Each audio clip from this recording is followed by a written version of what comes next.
Let's speak to the former journalist, Sangeeta Pandey. Good morning to you, Sangeeta. Hello, Nihal. Good morning.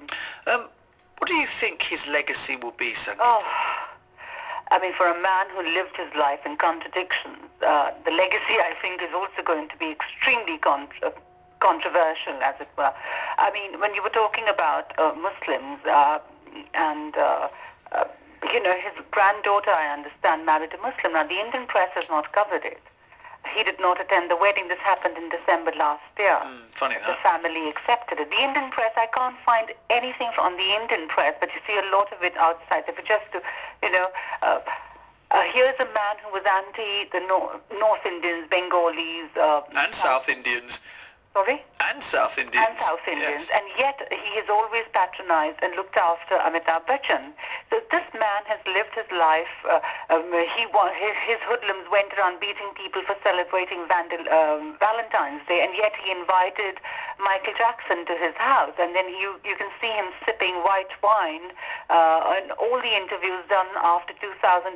So a man who denounced Western ethics, philosophies and ideals, and yet kind of embraced them. You kind of think, who is he? So was he really a Hindu? Or was he out to really get his own space and place and muscle power? There are a lot of people who've done I mean, I never heard him say anything about widow remarriage or anti-sati. I've not heard all of that. Or that women should be given equal status as men. Well, there were women crying their eyes out on the television. Because, as you said, there are people... I watched television because I was astounded by the kind of coverage he got.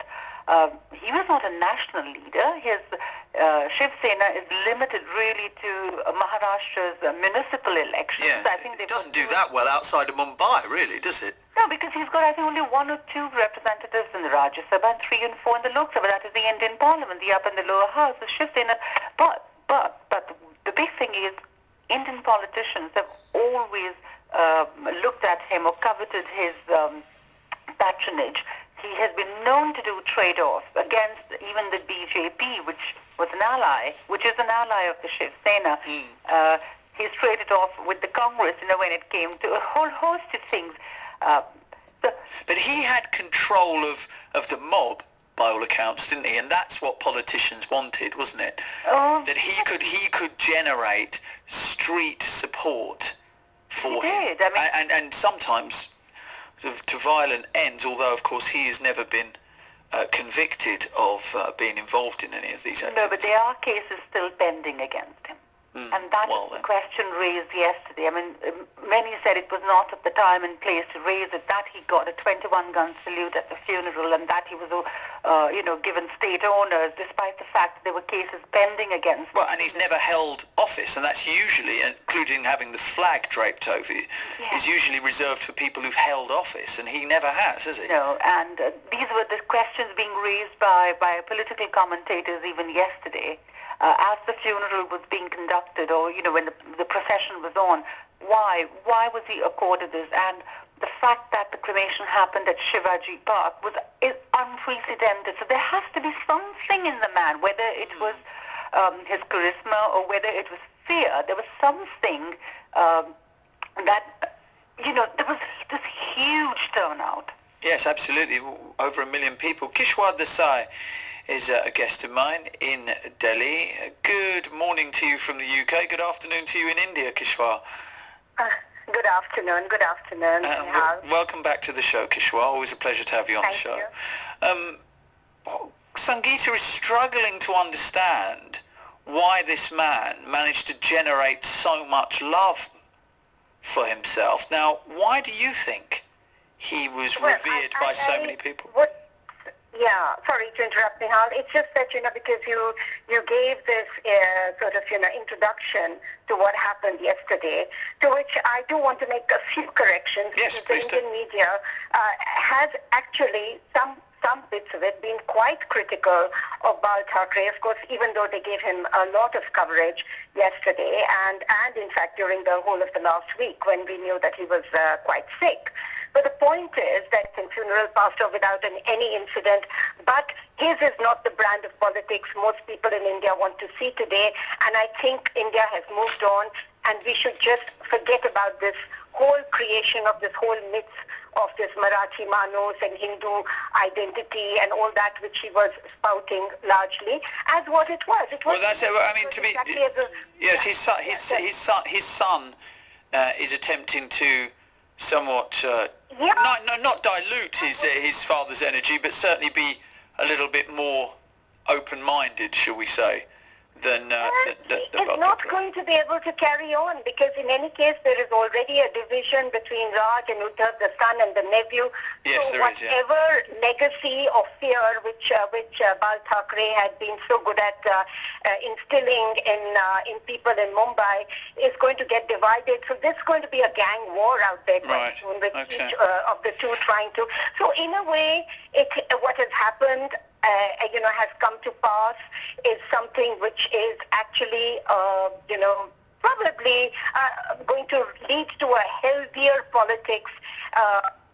Right. The division between the son and the nephew is probably going to sort things out at probably a street level. There's going to be a little bit of, I would say a troubled situation, but eventually it will lead to healthier politics. Okay, let me just leave it there for a second, Kishwar. Let me just leave it there for a second. I want to bring in Shiv Singh, who's an IT worker in Pune, where I was a couple of weeks ago, who's a big admirer of Bala Thackeray, from North India, not a Sikh. Shiv, good afternoon to you. Yes. Welcome to the show. Good afternoon. Shiv. Thank you so much. Hopefully you heard some of what Kishwar Desai and Sangeeta Pandey said about Bala Thackeray being a divisive character, also someone who's created, in Kishwar's words, a psychosis of violence, and that his followers are very violent and willing to use violence to intimidate people. What do you think of that? Yes, that's a very valid point. Basically, I'm a North Indian and living in Pune for last 10 years, and before me, my father lived there for long years. And very frankly, I don't know a single person who attacked by or hurt by a Shiv Singh or his party follower or anyone of who followed the Marathi ideology attacked on us or anyone I know. Okay, first of all. Secondly, let me correct this controversy word we are using every time in the debate. Okay, even in Indian media we use controversy. Okay, so my question is, who created this controversy every time about Bala Saheb? This controversy created by Indian media, section of Indian media, and his political opponents. Why people know about his greatest deeds? Like he was the man behind the Bandra to Valli, a very famous sea link.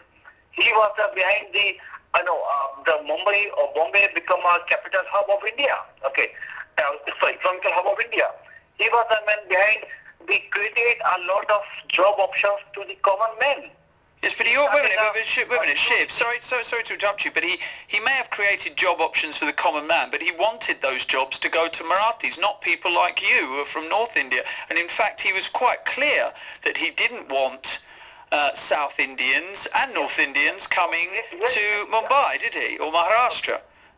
Okay.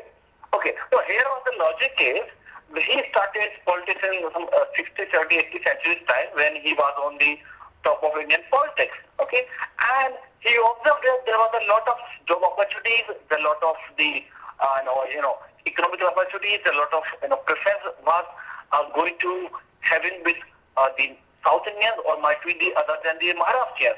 Okay, he observed, and on broadly on facts and figures that was correct. There was a very less people in the jobs in the business from the Maharashtra. Okay, so of course it's by default it's the first right of the locals to get the opportunity, then the person coming from outside. So he raised those points in his manner, the way he do politics, the way he tried to raise the issues, and he criticized. But he was correct at that time. And we should not forget that that was the only single thing we cannot put blame on the person, because after those years of 60th, 70th century, he never ruled those things because he created the options for those local people. Then he joined the national politics.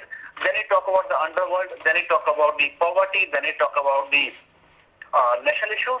So he left those issues when things have resolved.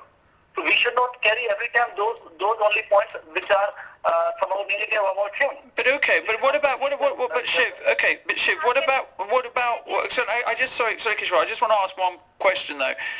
Shiv, you say that people concentrate on the controversial aspects of Bala Thakrei's life and career, but would you accept that in the early 90s it was the Sena, or certain members of the Sena, that were very much involved in the rioting, which cost 900 people their lives in Mumbai? No, if you see the background, the riots started if you're talking about the 93 riots in Mumbai, or Bombay, okay, those riots happened after the Babri, the structure. Yeah, no, we know the history of the Ayodhya and the Babri Masjid. We know that, but the fact is that the Sena and members who would very much ally themselves with the Sena very much were involved in the rioting that took place. Which riots you're talking about? Which year riots you're talking about? 93. Oh, 90. That's what I'm saying. In 93, riots has been started by people who are angry with the Babri Masjid demolition. Okay, and Shiv Sena has played a major role to save these people. Okay, and because of Shiv Sena and these people, today Mumbai is free of underworld. Okay, so it was very, very wrong to say that because of Shiv Sena the riot happened. Shiv Sena people prevented local citizens from the riot. Okay, and if you see the reason behind the rights and why Shiv Sena people will start a right, because they were the ideology of Lord Ram and the Babri structure had demolished, hence the right started by the other people. Okay, and these people saved the people who are from locals of Mumbai and Maharashtra. Well, the reports say something opposite to that, and that the Sena were very much involved and played a very active role in the 93 riots that tore Mumbai apart. Over 1,000 Muslims were killed. Now, what do you think? Justice B.N.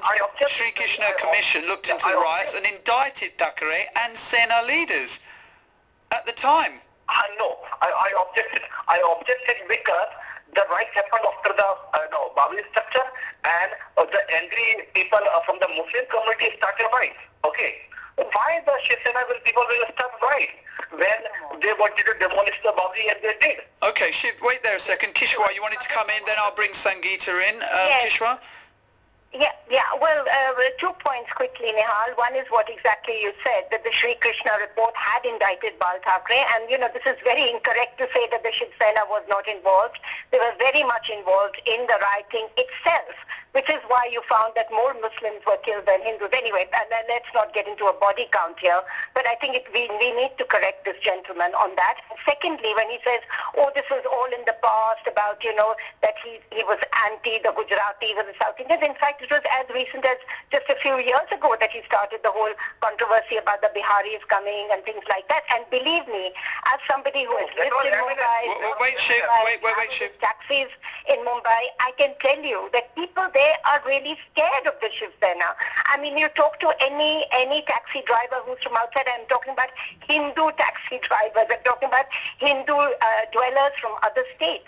You talk to them, they are frightened because they don't know, and they also. But is this to do? But Kishwar, is that more to do with the history, not who Shiv Sena are in 2012 or have been for a few years? Is that to do with paranoia related to the history of Shiv Sena? It is not just a historical fact. This goes on a day-to-day basis. The intimidation of whether it is television channels, what happened with Hussain, which is not a very, not so long ago. Then what happened at the Bandharkar Institute in Pune. I mean, these people are basically lumpen elements who are let loose by the Shiv Sena. Of course, the Shiv Sena, the Bala Thakray himself would not be going out there and leading a riot.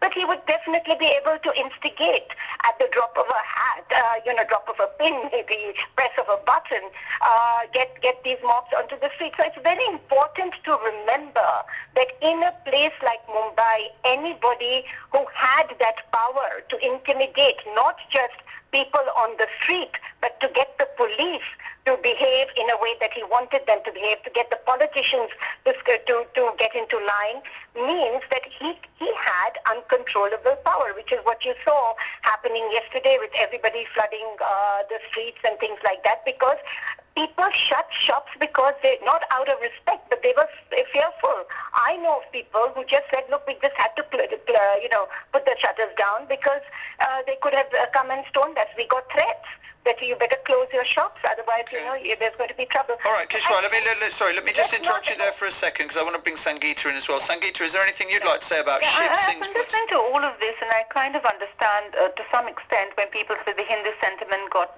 disturbed and blah, blah, blah. I'm a practicing Hindu, and there are times when I take exception to certain things, but that does not mean I get out on the streets and start beating people.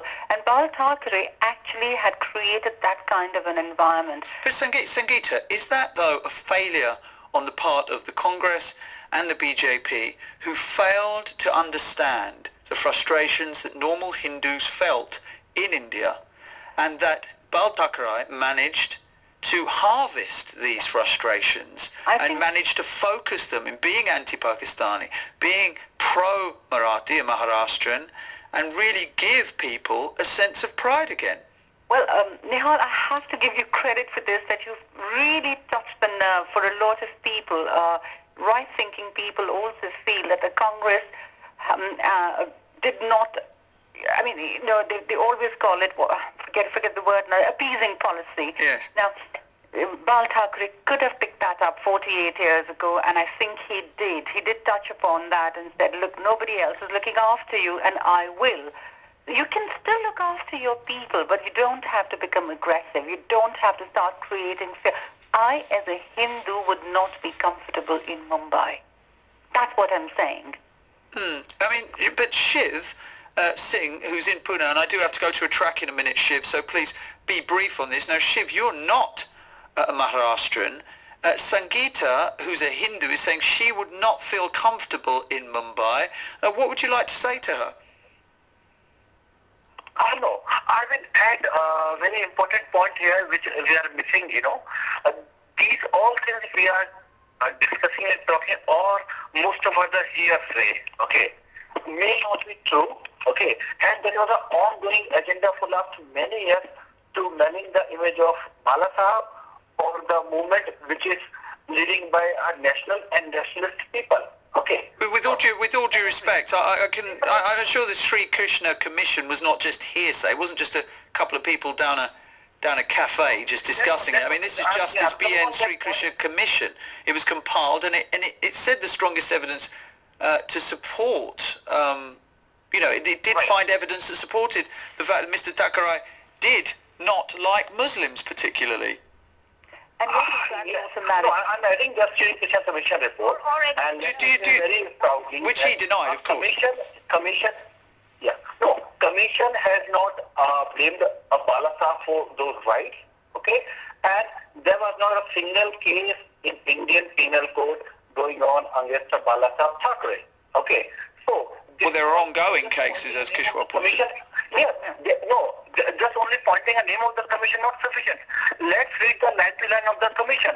There was not a single case going on against him, and he was never acquitted or prosecuted by the law in that rights cases. These all things created by phenomena by the opponents of his politics and the media people. Secondly, people like Sangeeta or people like me. There are many people from Gujarat, South India, every part of the country living in Mumbai. Hardly a 0.1% people may be suffered by some of the violence cases. And those attacks or violence is a mix of many things. That's not only the reason Bala Saheb said to people, go and beat these people or go do this. Those rights are, those small rights or the big rights happened in Mumbai last many years are result of various things. And talking about national or nationality is not a crime. And let me also add, as you added just a minute back, as you said, anti-Pakistan. No. He was against the people who are not pro-Indian, who are not pro-Bharatiya. Okay. Person who is favoring a Pakistan on cost of India, person who is favoring the other issues and other concerns on the cost of India, Bala Saheb was against all those people. And that's the genuine thing. Why I should have to be pro-Pakistani while living in my country in India? I should be more pro-Indian, more pro-Bharatiya than pro-Pakistan. So he was against the people who are pro-Pakistan. Shiv, you don't have to be pro-Pakistani to be friendly with Pakistan. Can you be friendly with Pakistan, Shiv? Yes, that's what he.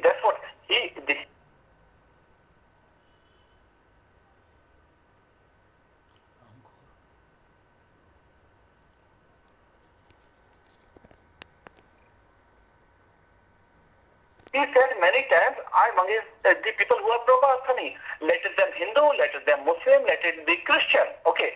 Once he went against Mr. Sharad Pawar, when Bala Saheb was a journalist in Free Press in India, and he was a cartoonist, he went against a very big politician in India, Sharad Pawar, because Sharad Pawar was close to Daud Ibrahim, who is the underworld don. Okay.